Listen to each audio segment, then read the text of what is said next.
సాయంకాలం పూట ఆడవారు తలలో మల్లెపూలు పెట్టుకోవటం అనేది ఒక ఆచారంగా వందల సంవత్సరాల నుంచి వస్తుంది.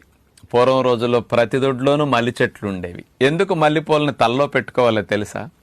మల్లెపూలు యొక్క వాసన పీల్చటం ద్వారా ఆ పెట్టుకున్న వ్యక్తికి, ఆ చుట్టుపక్కల వ్యక్తికి, లేకపోతే దగ్గరుండే పిల్లలకు కానీ భర్తకు కానీ ఆ వాసన పీల్చటం ద్వారా ముక్కులో ఉండే ఆల్ఫాక్టరీ బల్బ్ ద్వారా ఆ మల్లెపూల వాసన, ఆ సిగ్నల్స్ వెళ్ళి మెదడులో ఎమిగ్డలా, హిపోక్యాంపస్ ఇట్లాంటి సెంటర్స్ని కాస్త అలజడిగా, హైపర్ యాక్టివ్గా, కాస్త ఓవర్గా పనిచేస్తున్న దాన్ని కామ్ డౌన్ చేయటానికి, ముఖ్యంగా ఆలోచనల ఊపు తగ్గి మనకి మెంటల్గా కాస్త ప్రశాంతంగా ఉండటానికి అద్భుతంగా ఉపయోగపడే మెకానిజం ఇందులో ఉంది.